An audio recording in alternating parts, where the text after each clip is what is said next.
আকাশবাণী আগরতলা। স্থানীয় সংবাদ পড়ছে চন্দন লেখাপাল। এখনকার বিশেষ বিশেষ খবর হলো, বিদ্যুৎ মন্ত্রী রতনলাল নাথ আজ রাতের মধ্যে রাজ্যের সর্বত্র বিদ্যুৎ পরিষেবা স্বাভাবিক করার নির্দেশ দিয়েছেন। ত্রিপুরার সঙ্গে বহির্রাজ্যে রেল যোগাযোগ বন্ধ থাকলেও সড়কপথে যান চলাচল শুরু হয়েছে। অষ্টাদশ লোকসভা নির্বাচনের সপ্তম এবং চূড়ান্ত পর্বের প্রচার আগামীকাল শেষ হচ্ছে। ঘরোয়া প্রথম ডিভিশন ক্রিকেটের সুপার 4-এর একটি খেলা আজ ড্র হয়েছে, অপর খেলাটি বাতিল হয়ে যায়। এবার আসছে বিস্তারিত সংবাদে। বিদ্যুৎ মন্ত্রী রতনলাল নাথ আজ ত্রিপুরা রাজ্য বিদ্যুৎ নিগমের প্রধান কার্যালয়ে গোটা রাজ্যের অ্যাডিশনাল জেনারেল ম্যানেজার এবং ডেপুটি জেনারেল ম্যানেজারদের সঙ্গে ভিডিও কনফারেন্সের মাধ্যমে বিদ্যুৎ বিপর্যয়জনিত পরিস্থিতি খতিয়ে দেখেন। তার সঙ্গে নিগমের ব্যবস্থাপক অধিকর্তা, মহাপ্রবন্ধক সহ অন্যান্য আধিকারিকরা উপস্থিত ছিলেন। পরিস্থিতি সম্পর্কে বিস্তারিতভাবে অবহিত হবার পর মন্ত্রী শ্রী নাথ আজ রাতের মধ্যেই রাজ্যের সর্বত্র বিদ্যুৎ পরিষেবা স্বাভাবিক করার নির্দেশ দিয়েছেন। ঘূর্ণিঝড় বৃষ্টি পরবর্তী পরিস্থিতিতে বিদ্যুৎ পরিষেবা ব্যাহত হবার ফলে অসুবিধার সম্মুখীন হওয়ায় তিনি রাজ্যবাসীর কাছে দুঃখ প্রকাশ করেন। এক্ষেত্রে রাজ্যবাসীর সহযোগিতাও কামনা করেছেন তিনি। ত্রিপুরার সঙ্গে বহির্রাজ্যে রেল যোগাযোগ বন্ধ থাকলেও সড়কপথে যান চলাচল শুরু হয়েছে।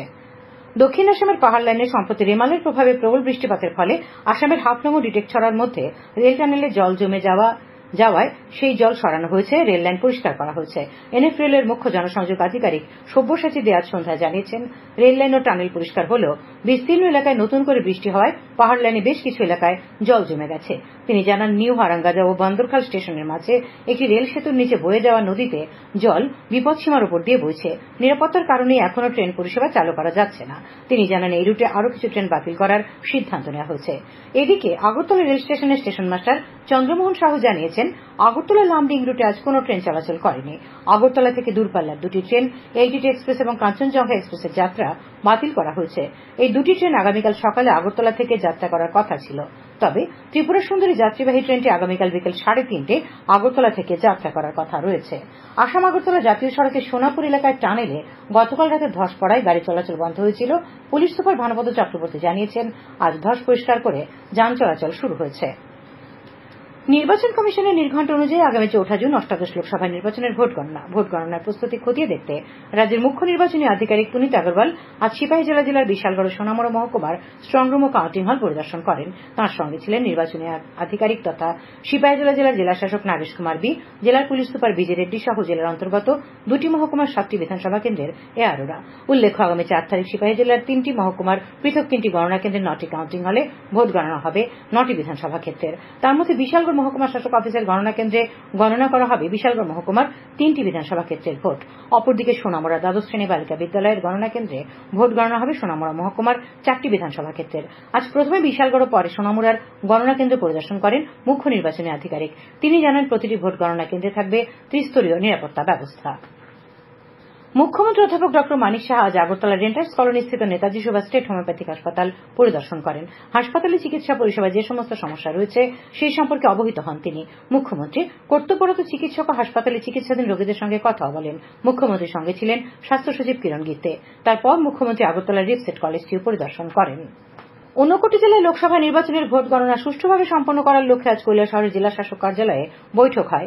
জেলা নির্বাচন আধিকারিক তথা জেলা শাসক দিলীপ কুমার চাকমার পৌরোহিত্যে অনুষ্ঠিত বৈঠকে উপস্থিত ছিলেন ঊনকোটি জেলার পুলিশ সুপার কান্তা জাহাঙ্গীর, জেলার 2 অতিরিক্ত জেলা শাসক দশরথ দেববর্মা, অর্ঘ্য সাহা, কৈলাসহর ও কুমারঘাটের মহকুমা শাসকগণ। তাছাড়া বিজেপি, কংগ্রেস, সিপিআইএম, তৃণমূল কংগ্রেস ও তিপ্রামথার প্রতিনিধিরা বৈঠকে অংশ নেন। জেলা শাসক এই বৈঠকে ভোট গণনা পর্ব সুষ্ঠুভাবে ও শান্তিপূর্ণভাবে করার লক্ষ্যে প্রশাসনিক বিভিন্ন বিষয়ে আলোকপাত করেন।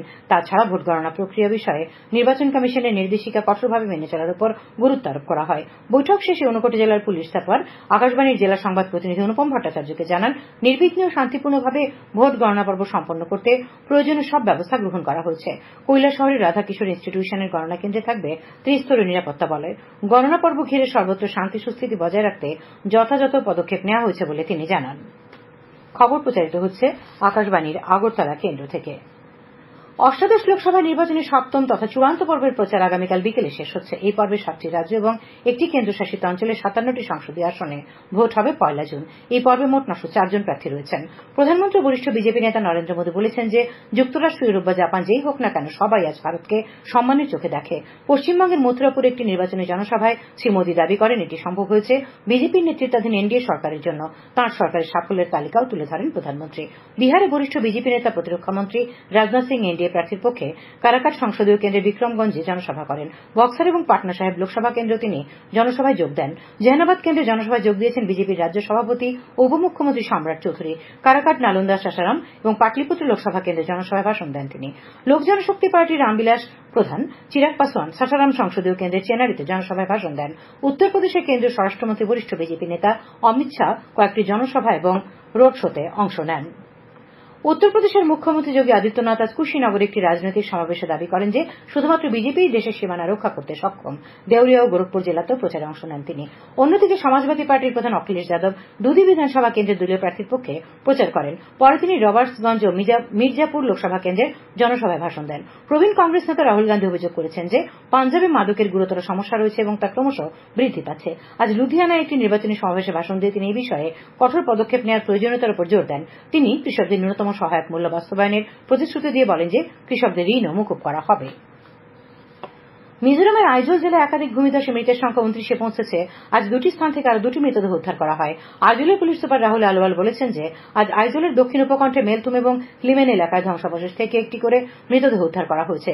এই সঙ্গে মৃতের সংখ্যা বেড়ে মেলতুমে 15 এবং লিমেনে 5 জনে দাঁড়িয়েছে। তিনি বলেন আরো 7 জন এখন বিভিন্ন স্থানে ধ্বংসস্তূপের নিচে আটকে রয়েছেন বলে মনে করা হচ্ছে।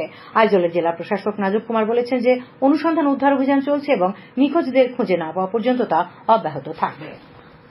উত্তর ত্রিপুরা জেলায় পূর্ব ত্রিপুরা লোকসভা আসনের নির্বাচনের ভোট গণনার কাজ নিয়ে আজ উত্তর ত্রিপুরা জেলার জেলা শাসকের কার্যালয়ে বিভিন্ন রাজনৈতিক দলের প্রতিনিধিদের সঙ্গে এক বৈঠক করা হয়। সভায় পৌরোহিত্য করেন জেলা নির্বাচন আধিকারিক তথা জেলা শাসক ও সমাহর্তা দেবপ্রিয় বর্ধন। বিজেপি ও সিপিআইএম দলের প্রতিনিধিদের উপস্থিতিতে এই বৈঠকে শ্রী বর্ধন গণনা কার্য সুষ্ঠুভাবে সম্পন্ন করার উপর গুরুত্ব আরোপ করেন। তিনি ভোট গণনার কাজ সংক্রান্ত বিভিন্ন নির্দেশিকা নিয়ে আলোচনা করেন।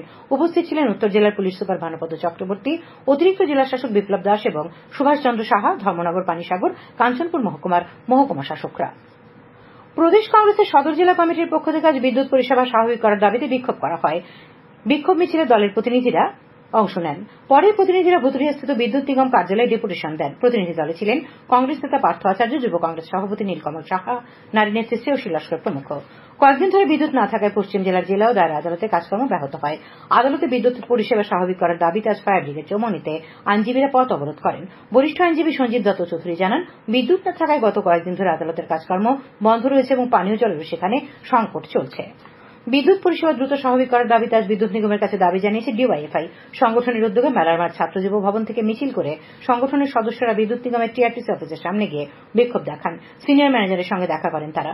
সংগঠনের সদর বিভাগের সম্পাদক জয়দীপ রাউত এবং রাজ্য সম্পাদক নবরণ দেব মিছিলে উপস্থিত ছিলেন। আগরতলার গোয়ালাবস্তি এলাকায় অভিযান চালিয়ে আজ এক মহিলা সহ 5 নেশা কারবারিকে গ্রেপ্তার করেছে পুলিশ।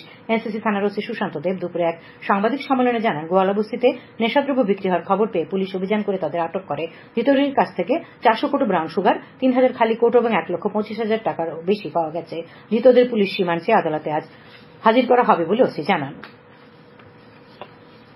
উত্তর ত্রিপুরা জেলায় পূর্ব ত্রিপুরা লোকসভা আসনের ভোট গণনার কাজ সুষ্ঠুভাবে সম্পন্ন করতে সব ধরনের প্রস্তুতি নেওয়া হয়েছে।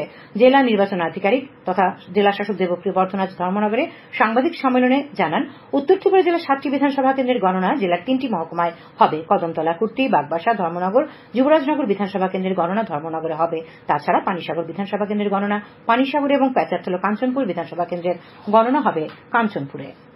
ঊনকোটি জেলায় বন্যা পরিস্থিতির অনেক উন্নতি হয়েছে। দেও ও মনু নদীর জলস্তর নেমে এসেছে। ত্রাণ শিবিরে আশ্রিত অনেকেই আজ বাড়ি ফিরে গেছেন। বিপর্যয় মোকাবিলা বিভাগের জেলা প্রোগ্রাম আধিকারিক শুভজিৎ নাথ জানিয়েছেন, 10টি শিবিরের মধ্যে 4টি খোলা রয়েছে। এগুলিতে 44টি পরিবারের 206 জন এখনো রয়েছেন।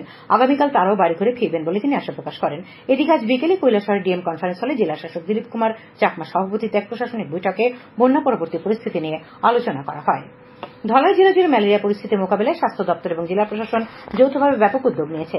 জেলা শাসক সাজু ওয়াহিদে আজ শিকাবাড়ি এলাকা পরিদর্শন করেন এবং ম্যালেরিয়ার জীবাণু পরীক্ষা করতে গিরিবাসীদের উৎসাহিত করেন। জেলা ম্যালেরিয়া অফিসার ড অসিত কুমার পাল জানান, এখনো পর্যন্ত ধলাই জেলায় 9,116 জনের রক্ত পরীক্ষা করা হয়েছে। তার মধ্যে 347 জনের রক্তে ম্যালেরিয়ার জীবাণু পাওয়া গেছে এবং আক্রান্তদের উপযুক্ত চিকিৎসা পরিষেবা দেওয়া হচ্ছে। খেলার খবর, ঘরোয়া প্রথম ডিভিশন ক্রিকেটের সুপার 4-এর একটি খেলা ড্র হয়েছে, অপর খেলাটি বাতিল হয়। নরসিংগড়ের পিটিএ মাঠে দুদিনের খেলা শেষ দিনে কসমোপলিটন ক্লাব ও চলমান সংঘের খেলাটি অনুষ্ঠিত হয়। ম্যাচটি ড্র হলেও চলমান প্রথম ইনিংসের লিড নিয়ে 3টি মূল্যবান পয়েন্ট পায়। অপরদিকে নরসিংগড়ের টিআইটি মাঠ খেলার উপযোগী না থাকায় হাইওয়ে ক্লাব ও পোস্টার ক্লাবের খেলা বাতিল হয়। শেষ করার আগে খবরের বিশেষ অংশ আরেকবার। বিদ্যুৎ মন্ত্রী অতুল্যনাথ রাজের মধ্যেই রাজ্যের সর্বত্র বিদ্যুৎ পরিষেবা স্বাভাবিক করার নির্দেশ দিয়েছেন। ত্রিপুরার সঙ্গে বহির্রাজ্যের রেল যোগাযোগ বন্ধ থাকলেও সড়কপথে যান চলাচল শুরু হয়েছে। অষ্টাদশ লোকসভা নির্বাচনের 7তম চূড়ান্ত পর্বের প্রচার আগামীকাল শেষ হচ্ছে। ঘরোয়া প্রথম ডিভিশন ক্রিকেটের সুপার 4-এর একটি খেলা আজ ড্র হয়েছে, অপর খেলাটি বাতিল হয়। স্থানীয় সংবাদ আজকের মতো এখানেই শেষ হলো।